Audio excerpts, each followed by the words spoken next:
Assalomu alaykum, hurmatli talabalar. Men ADU dasturiy injiniring kafedrasi dotsenti, matematika, kibernetika fani sohasi bo'yicha fizika matematika fanlari nomzodi Abdurahmonov Jamoliddin Kamoldinovичman. Bugun sizlarga raqamli qurilmalarni loyihalashga kirish RQLK fanidan 4 o'zgaruvchili bul funksiyalarini Karno kartasi vositasida minimallashtirish mavzusi bo'yicha video dars o'tib beraman. Xo'p, endi avvalo bu mavzuga biroz to'xtalib o'taylik.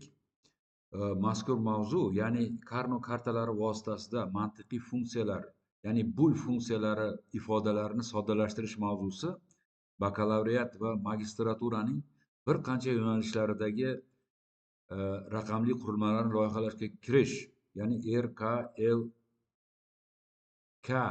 fani tarkibiga kiradi. Lekin mazkur mavzu amaliy ahamiyatga ega bo'lgani bois kompyuter ilmlari va unga yaqin sohalarga oid boshqa juda ko'p fanlar tarkibiga ham kiradi. Shu bois bu mavzuda batafsilroq video dars qilishga qaror qildim. Karno kartalari yoki Karno xaritalari bu bul algebra ifodalarini soddalashtirish va mantiqiy sxemalarni loyihalashda ishlatiladigan grafik usuldir. Ular asosan quyidagi fanlar va sohalarga kiradi. Informatika va kompyuter fanlaridan raqamli mantiq, diskret matematika va algoritmlar bo'limlarida qo'llaniladi. Chunki bul ifodalarini optimallashtirishda asosiy vosita hisoblanadi. Elektronika va elektrotexnikada raqamli qurilmalarni loyihalash, mantiqiy sxemalar va integral sxemalar fanlarida ishlatiladi. Matematika esa ayniqsa diskret matematika va mantiqiy algebra bo'limlarida ishlatiladi, chunki Venn diagrammalar va boshqa mantiqiy usullarga yaqin turadi. Bu usul 1953-yilda Moris Karno tomonidan taklif etilgan bo'lib, amaliyotda mantiqiy to'rlarni minimallashtirish uchun keng qo'llaniladi. Biz bul funksiyalarini Karno kartasi vositasida soddalashtirish, minimallashtirish masalasini 4 o'zgaruvchili funksiyalar uchun ko'rib chiqamiz. Endi biz bitta amaliy masala olamizda, mana shu amaliy masalani yechamiz. Hop, quyidagi masalani mana birinchi masala sifatida ko'rib chiqaylik. Quyidagi 4 o'zgaruvchili bul funksiyasining chinlik jadvalini tuzing. Mukammal disjunktiv normal formasini MDNF ni yozing va Karno kartasi vositasida qisqaroq formulasini toping. Deb mana funksiya berilgan. 16 ta 0 va 1 lardan iborat satr shaklida mana funksiya berilgan. Hop, endi bu masalani qanday qilib yechamiz? Mana yechish deb qo'yibman mana bu yerda. Avvalo biz mana shu 16 ta 0 va 1 lardan tashkil topgan binar vektor orqali berilgan bu bul funksiyasini chinlik jadvalini tuzamiz. Mana bu yerda mana shu chinlik jadvali sizlarda ko'rinib turibdi. Ya'ni mana bu 0 1 0 1 0 4 ta 1 2 ta 0 1 keyin yana 2 ta 0 1 0 mana bu joyga o'tkazilgan. Mana bundoq qilib mana bu joyda turibdi. Mana shu bul funksiyasi 16 ta 0 va 1 lardan iborat. Qisqa shaklda berayotganda biz mana bunaqangi shaklda, demak, bitta qator shaklda bul funksiyasini berishimiz mumkin. Endi bu masala, bu yerda bizdan nima talab qilinyapti? Birinchidan chinlik jadvalini tuzishimiz kerak. Ikkinchidan esa MDNF ni, ya'ni mukammal disjunktiv normal formasini topib, undan keyin Karno kartasi vositasida bu funksiyani formulasini minimallashtiramiz. Xo'p, mana bu yerda x1, x2, x3, x4 o'zgaruvchilar barcha bo'lishi mumkin bo'lgan qiymatlari keltirilgan va mana bu yerda funksiyaning qiymatlari berilgan. Mana shu masaladagi berilgan mana bu funksiyaning qiymatlari. Endi bizga ma'lumki, demak, bul funksiyasini mukammal disjunktiv normal formasi funksiyaning 1 ga teng bo'lgan joylari bo'yicha yoziladi. Mana bu yerda mana demak 1 ga teng bo'lgan joylar qoraytiribroq, ya'ni semiz qilib ko'rsatib qo'yilgan. Funksiya qayerda 1 ga teng bo'lsa, biz yozishimiz oson bo'lishi uchun. Kelar endi shuni ko'rib chiqaylik-da. Mana masalan, mana bu x1, x2, x3, x4 o'zgaruvchilar mos ravishda 0 0 0 1 qiymatlarni qabul qilganda funksiya 1 ga teng ekan. Demak, x1 0 qiymatni qabul qilgani uchun biz x1 ning inkorini olamiz. Mana Mana buni qaraydigan bo'lsak, mana birinchi konjunktiv xatni tuzyapmiz hozir. X1 ning inkorini olamiz. X2 ni ham qiymati 0 bo'lgani uchun X2 ning inkorini olamiz. X3 ning ham qiymati 0 bo'lgani uchun X3 ning inkorini olamiz. X4 ning qiymati esa 1 ga teng bo'lgani uchun X4 ning o'zini olamiz.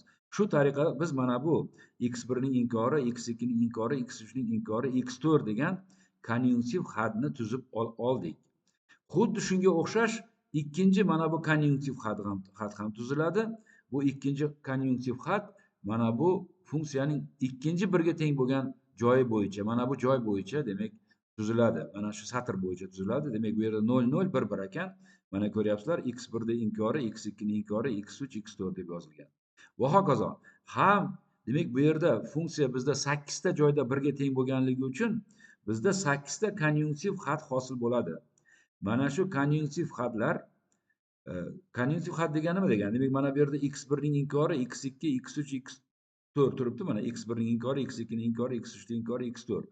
Bularning orasida konjunksiya amali turibdi. Bu mantiqiy ko'paytirish amali, xuddi matematikadagi oddiy ko'paytirish amali kabi bu tashlab yozilishi ham mumkin. Qisqalik uchun. Endi mana shu 8 ta birga teng bo'lgan funksiyaning satrlari uchun yozilgan mana shu 8 ta konjunktiv xatni biz disjunksiya amali orqali birlashtirib funksiyaning demak mukammal disjunktiv normal formasini hosil qilamiz. Bu mana bu quyidagi berilgan, mana ko'rib turibsiz.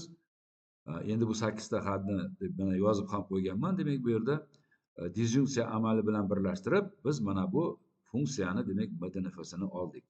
Endi ko'rib turibmiz, bu funksiyani mukammal disjunktiv normal formasida o'zgaruvchilar va ularning inkorlarining qatnashuvi nechta degan savolga javob berish uchun mana bu konjunktiv xatda 4 ta, to'g'rimi? X1 ning inkori, X2 ning inkori, X3 ning X4 4 ta turibdi. Ikkinchisida ham 4 ta, uchinchisida 4 ta va hokazo 8-inchisida ham 4 ta. 8 kara 4 32. Demak, bu funksiyada o'zgaruvchilar va ularning inkorlarining qatnashishi hammasi bo'lib, demak 8 kara 4 32 ga teng ekan. Mana shunaqangi uzun formula hosil bo'ldi.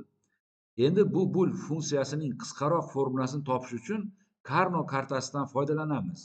Buning uchun 16 ta katakdan iborat 4 ga 4 kvadrat chizamiz va quyida ko'rsatilgani kabi, ya'ni o'rtadagi 8 ta vertikal kataklarni X1 uchun, qolgan 8 ta katakni X1 ning inkori uchun, o'ngdagi 8 ta vertikal kataklarni X2 uchun, qolgan 8 ta katakni X2 ning inkori uchun, pastdagi 8 ta gorizontal kataklarni X3 uchun, qolgan 8 ta katakni X3 ning inkori uchun, o'rtadagi 8 ta gorizontal kataklarni X4 uchun, qolgan 8 ta katakni X4 ning inkori uchun ajratamiz. Xo'p, mana bu yerda mana shuni ajratilganini ko'rib turibmiz. Demak, biz hozir qanday nimalarni ajratdik? Mana bu demak, mana bu kataklar, mana men belgilab ko'rsatyapman. Bu X1 ning hududi hisoblanadi mana shu kataklar. Bundan tashqaridagi ikkita yonboshdagi 8 ta katak esa X1 ning inkorining hududi deb hisoblanadi. Xo'p, endi X2 ning hududi mana bu hudud. Mana 8 ta katak. Bundan tashqaridagi mana bu 8 ta katak esa X2 ning inkoriga mos keladi. Xo'p, endi mana bu 8 ta katak esa mana gorizontal ikki qator olinyapti. Bu X3 ga mos keladi va bundan tashqaridagi tepadagi ikkita qator esa X3 ning inkoriga mos keladi. Xo'p, endi X4 mana bu 8 ta katak X4 ga mos keladi. Xo'p, undan tashqaridagi tepadagi 4 ta qator 4 ta katak bilan pastdagi 4 ta katak bu X4 ning inkoriga mos keladi. Xullas, biz o'zgaruvchilar va har bir o'zgaruvchi va uning inkori uchun mana shu 4 ga 4 kvadratdan, ya'ni 16 ta katakdan 8 tasini ajratib qo'ydik. O'zgaruvchiga 8 ta, uning inkoriga 8 ta. Har bir o'zgaruvchi uchun bu ishni qilib chiqdik. Xo'p, shundan so'ng biz nima qilamiz shundan? Shundan so'ng biz funksiyaning yuqorida tuzilgan MDNFsidagi har bir konjunktiv xatga mos katakka yulduzcha belgisini yoki boshqa biror belgini qo'yib chiqamiz. Masalan, funksiyaning BDNFsidagi birinchi konjunktiv xat x1 ning inkori, x2 ning inkori, x3 ning inkori, x4 ning o'zi bo'lgani uchun unga mos yulduzcha belgi x1 ning inkori, x2 ning inkori, x3 ning inkori, x4 lar uchun umumiy bo'lgan yagona katakka qo'yiladi. Mana bu yerda mana shu katak, mana bu katakdir. Mana ko'ryapsizmi?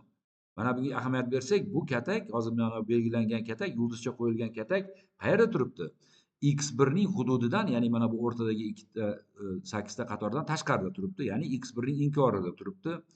x2 ning hududidan ham tashqarida turibdi, ya'ni x2 ning inkorida turibdi.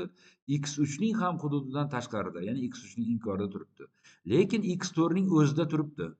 Shuning uchun mana shu yulduzcha, mana bu biz yuqorida aytgan birinchi konjunktiv xat, BDNFdagi birinchi konjunktiv xatga, ya'ni x1 ning inkori, x2 ning inkori, x3 ning inkori, x4 degan konjunktiv xatga mos keladi.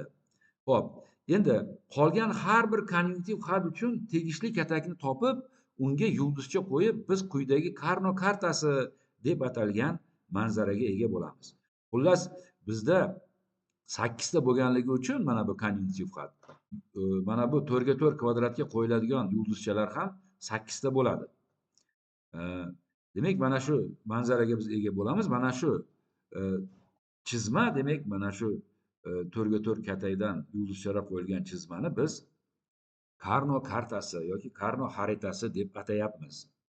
Xo'p, bu 4 ga 4 kvadrat kataklarni biz endi to'rda deb faraz qilamiz. Xo'p, kvadratning yuqori chegarasi pastki chegarasi bilan qo'shilgan, chap chegarasi esa o'ng chegarasi bilan qo'shilgan.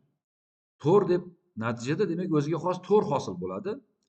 To'r deb atalgan geometrik figura, uch o'lchovli.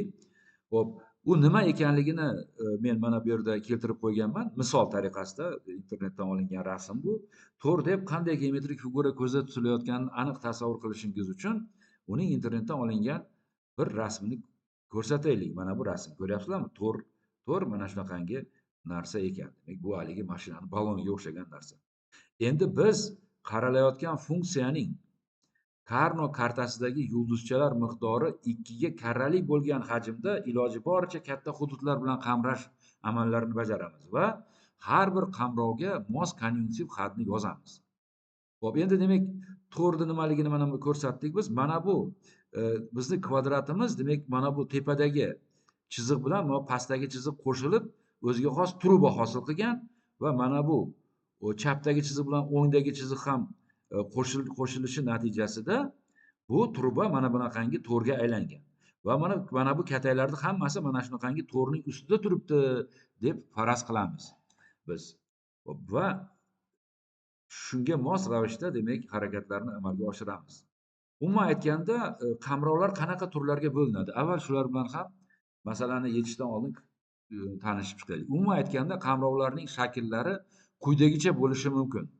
16 talik qamrov faqat bitta shaklda bo'ladi. Ya'ni 16 ta mana katakda hammasida yulduzcha bo'lgan holatdagina bunday qamrov amalga oshiriladi. 8 talik qamrov shakllari esa ikkita. Demak, ikkita mana gorizontal kataklarda mana 8 ta yulduzcha turgan bo'lsa, biz mana shunday qamrovni 8 talik qamrovda amalga oshirishimiz mumkin ekan. Shuningdek, demak, vertikal ikkita 4 talik kataklarda ham 8 ta yulduzcha bo'lsa, biz mana shunaqangi qamrovda amalga oshirishimiz mumkin ekan. Bular 8 talik qamrovlar shakllari ikkita ekan. Endi 4 talik qamrov shakllari esa 3 ta bo'lishi mumkin. Ya'ni mana 4 ta gorizontal yulduzcha bir-biriga qo'shni yoki 4 ta vertikal yulduzcha bir-biriga qo'shni yoki mana bu 4 ta kvadrat, 2 ga 2 kvadratda ham mana 4 ta yulduzcha joylashadi. Mana shunaqangi sohalarni ham biz qamrab olishimiz mumkin. Xo'p, endi ikkitalik qamrov shakllari esa ikkita ekan. Mana ikkita yonma-yon qo'shni kataklarda yulduzcha turgan bo'lsa, biz qamrashni amalga oshirishimiz mumkin. Yoki ikkita vertikal kataklarda, qo'shni kataklarda yulduzchalar turgan bo'lsa, biz buni ham bunday qamrovni ham amalga oshirishimiz mumkin ekan. Bittalik qamrov shakli esa faqat bitta o'zini, demak, mana shunday qamrashimiz mumkin. Xo'p, endi qamrovlarni amalga oshirishda har safar, ya'ni har bir qadamda mumkin bo'lgan eng katta qamrovdan boshlash lozim bo'ladi. Har qadamdagi qamrov qamralmagan yulduzchalarning iloji boricha katta qismini o'z ichiga olishi kerak. Shuningdek, iloji boricha katta hajmdagi 16, 8, 4, 2 bittalik, ya'ni yuqoridan pastga qarab qamrov bo'lishi kerak. Buning uchun qamralmagan qamralgan yulduzchalarni qo'shib qamrashga ham ijozat beriladi. Biz ko'rib chiqayotgan masalada qamrovlar quyidagicha bo'ladi. Birinchi qamrov quyidagicha bo'ladi. Mana biz haligi mana bu yerdagi nimaga qaytyapmiz endi? Mana bu funksiyani mana bu nimasiga, mana bu to'rga qaytyapmiz. To'rga 4 kvadratni biz to'rga yoydik buni. Mana bu yerda demak 8 ta yulduzcha turibdi. 8 ta yulduzcha turibdi. Mana shuni biz endi birinchi qamrovda qanday amalga oshiryapmiz? Mana bu yerda shu narsa ko'rsatilgan. Ko'ryapsizmi? Demak, mana bu yerda mana bu yashil chiziq bilan qamrov ko'rsatilgan. Mana shu 4 ta nima qamrab olinyapti. 4 ta. Nima uchun? Chunki mana bu chap chiziq bilan o'ng chiziq bir-biriga qo'shni deb hisoblanadi va bu qamrov 4 talik qamrovni qaysinisiga mos keladi? To'rni ustidagi 4 talik qamrovni mana bunisiga, mana men ko'rsatyapman, sichqoncha bilan mana bunisiga mos kelar ekan. Demak, mana 4 talik qamrov amalga oshirilyapti. Nima uchun? Chunki 16 talik qamrov yo'q bu yerda. Chunki 16 talik qamrov bo'lishi uchun hamma kataklarda yulduzcha bo'lishi kerak edi. Shuningdek, biz qarab turib ko'rib turibmiz, 8 talik qamrov ham yo'q ekan. 8 talik qamrov yoki mana bunaqangi ikkita qator bo'lishi kerak edi yoki vertikal ikkita qator bo'lishi kerak edi. Yulduzchalar bilan to'ldirilgan. Unaqa emas ekan. Bizi funksiyamizdagi manzara mana shunday ekan. Ya'ni biz 4 talik qamrovda amalga oshiryapmiz. Eng katta qamrov 4 talik qamrov ekan. Endi mana shu yulduzchalar, mana shu 4 ta qamralgan yulduzcha, mana yashil chiziq bilan men belgilab qo'ydim, qamrashdi. Mana shu 4 ta yulduzcha qayerda turibdi? Qaysi sohada turibdi? Biz ko'rib turibmiz, bu demak x1 ning inkorida turibdi. Mana x1 ning hududi mana bo'ladigan bo'lsa, bundan tashqaridagi hudud x1 ning inkori. Xuddi shuningdek, bu 4 ta yulduzcha x4 ning o'zining hududida turibdi. Mana x4 ning hududi mana shu o'rtadagi ikkita qator edi. Mana shu yerda turibdi mana shu 4 ta yulduzcha. Shuning uchun bu qamrovga x1 ning inkori x4 degan konjunktiv xat mos keladi.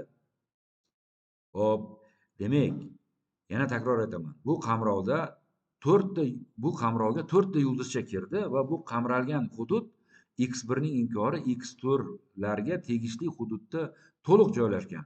Shu bois bu qamrovga x1 ning inkori x4 konjunktiv xat mos keladi. Mana biz birinchi qamrovda amalga oshirdik. Lekin hali qamralmagan nima yulduzchalar bor. Shuning uchun biz ikkinchi qamrovda amalga oshiramiz. Ikkinchi qamrov esa quyidagicha bo'ladi. Mana ko'rib turibmiz, qizil chiziq bilan qamrayapmiz. Biz avvalgi qamrovda qamralmagan yulduzchalarni qamrab olyapmiz. Chunki 4 ta bilan qamrashning ilojisi yo'q ekan mana bu to'ralasini. To'ralasini qamrash uchun haligi 4 taga mos shakl bo'lishi kerak-da. Unaqa shakllar bu yerda yo'q qamralmagan yulduzchalar ichida. Shuning uchun biz mana bu ikkitalikni qamrab olyapmiz va bu qamrovga mos kelgan konjunktiv xatni yozyapmiz. Bu qamrov mana shu ikkita yulduzcha qizil bilan qamralgan ikkita yulduzcha qayerda turibdi? x2 ning hududida turibdi. Mana x2 ning hududida. Shuning uchun x2 ni yozamiz. Shuningdek, x3 ning hududida to'liq turibdi. x3 ni yozdik va x4 ning inkori hududida turibdi. Shuning uchun bu ikkinchi qamrovimizga x2, x3, x4 ning inkori degan konjunktiv xat, mana bu konjunktiv xat mos keladi. Mana x2, x3, x4 ning inkori. Xo'p, endi yana bizda qamralmagan nimalar bor, turibdi, ko'ryapmiz. Mana ikkita yulduzcha bor. Shuning uchun 3-chi qamrovga bizda ehtiyoj tug'iladi. 3-chi qamrovda amalga oshiramiz. 3-chi qamrov mana bu demak ko'k, yashil emas, demak ko'k chiziq bilan amalga oshirilgan. Ko'rib turibmiz, mana bu yulduzcha qamralmagan edi. Uni qamralgan mana bu yulduzchaga qo'shib qamrayapmiz. Nima uchun? Chunki bu ikkitalik bilan qamrash imkoniyati bizda tug'ildi-da. Biz iloji boricha kattaroq qamrovlarda amalga oshirishimiz kerak. Ya'ni 8 talik, iloji yo'q bo'lsa 4 talik, 4 talik iloji yo'q bo'lsa 2 talikga tushishimiz kerak-da. Bizda hozir mana qamrovlarda demak 4 talikda ilojisi yo'q edi, 2 talikda qizilda qamradik. Keyin mana yana 2 talik nima bilan qamrayapmiz? Ko'k chiziq bilan qamrab olyapmiz hozir. 3-chi qamrov ekanligini bildirish uchun bu ko'k bilan belgilab qo'ydim. Bu qamrovga endi nima mos keladi? Bu qamrovga bu qamrovdagi yulduzchalar qayerda turibdi? Bu x2dan x2 hududidan tashqarida. Demak, x2ning inkorida turibdi. Mana ko'ryapmiz. x3ning o'zida turibdi va x4ning o'zida turibdi. Demak, biz mana shu 3-qamrovimizga mos kelgan xat, konjunktiv xat bu nima ekan? x2ning inkori x3, x4 ekan. Xo'p, endi bizda yana bitta qamralmagan yulduzcha turibdi. Biz buni boshqa yulduzchalarga qo'shib ikkitalik qilib qamrab olishni imkonini qidirishimiz kerak. Lekin qarasak, bunday imkon yo'q ekan. Chunki mana bu yulduzchaning qo'shnisi mana bu pastdagi, mana bu katak, bu yerda yulduzcha yo'q. O'ngdagi katakda ham yulduzcha yo'q, chapdagi katakda ham yulduzcha yo'q. Pastdagi katakda ham yulduzcha yo'q. Demak, bu o'zi yolg'iz qolibdi. Demak, bitta buni o'zi yolg'iz o'zini qamrab olamiz. Demak, bu qayerda turibdi? Bu x1ning o'zida turibdi. Mana ko'ryapmiz, x1ning o'zida. Mana bu 8 ta katakdan bittasida turibdi. x2ning inkorida turibdi. Mana bu 8 ta katakdan biri turibdi. x3ning inkorida turibdi va x4ning ham inkorida turibdi. Shuning uchun bu mana shu bitta yulduzchaga mos kelgan konjunktiv xat bu x1, x2ning inkori, x3ning inkori, x4ning inkori bo'ladi. Xo'p, xullas biz barcha qamrovlar, barcha yulduzchalarni mana qamrab bo'ldik. Demak, qamrov ishlarini biz tugatdik. Endi bir narsaga e'tibor berishimiz kerak bu yerda. Agar yulduzchalar agar qamrovimizga kiruvchi yulduzchalar 4 ta bo'lsa, konjunktiv xatda 2 ta o'zgaruvchi qatnashar ekan. Mana 2 ta o'zgaruvchi qatnashyapti. Agar 2 ta bo'lsa qamrovda yulduzchalar miqdori 2 ta yulduzcha qamrab olingan bo'lsa, 3 ta o'zgaruvchi qatnashyapti. Mana ko'ryapsizmi? x2, x3, x4 ning inkori. Xuddi shunday mana bunda ham 3-qamrovda ham mana 3 ta o'zgaruvchi qatnashyapti. x2 ning inkori, x3, x4. Endi agar qamrov bittalik bo'ladigan bo'lsa, unga demak 4 ta o'zgaruvchilik konjunktiv xat mos kelar ekan. x1, x2 ning inkori, x3 ning inkori, x4 ning inkori. Endi bu bizning misolimizda 8 talik qamrov yo'q. 8 talik qamrovga biz oldindan aytib o'tishimiz mumkin. Mana 4 talik qamrovga 2 ta o'zgaruvchi mos keladigan bo'lsa, 8 talik qamrovga umuman aytganda demak 8 talik qamrovga bitta o'zgaruvchi to'g'ri keladi. Ya'ni o'zgaruvchining o'zi yoki uning inkori mos kelgan bo'lar edi. Xo'p, bu misolimizda unaqangi 8 talik qamrov yo'q ekan. Xullas biz mana hamma demak qamrovni amalga oshirdik. 4 ta qamrov bo'ldi bizda. Endi boshqa misollarda qamrovlar boshqacha bo'lishi mumkin. Biz boshqa bir video darsimizda shu 8 talik qamrovga doir misol ham ko'rib chiqamiz. Endi mana shu endi bu misolni oxiriga yetkazib qo'yaylik. Kelinglar, demak ana shu bul funksiyasini biz ko'rib chiqayotgan bul funksiyasini endi mana shu qamrovlarga mos kelgan formulasini topish uchun mana bu biz topgan konjunktiv xatlarni disjunksiya amali bilan birlashtiramiz. Xo'p, natijada mana bu formula hosil bo'ladi. Mana bu formula hosil bo'ladi. Men ajratib ko'rsatyapman mana sizlarga. Xo'p, ko'rdingizmi? Bu formulada nechta o'zgaruvchi qatnashyapti desak, mana bu yerda 2 ta, 3 ta, 3 ta, 4 ta, to'g'rimi? Demak 3 ta, 3 ta 6 ta, mana 4 ta bilan 10 ta, 12 ta. 12 ta. Ko'rib turibmizki, bu oxirgi formulada 12 ta o'zgaruvchi yoki uning inkori qatnashmoqda. Holbuki mukammal disjunktiv normal formulada 32 ta edi. Ya'ni biz formula murakkabligini 32 tadan 12 taga tushirdik. Karnov kartasidan foydalanib. Ko'ryapsizlarmi? Karnov kartasi demak bul funksiyasini ifodasini nima qilar ekan? Jiddiy ravishda ixchamlashtirar ekan. Hop. Shu bilan biz video darsimizni tamomlaymiz. Keyingi video darsda boshqacharoq qamrovlarni ham ko'rib chiqamiz. Salomat bo'linglar.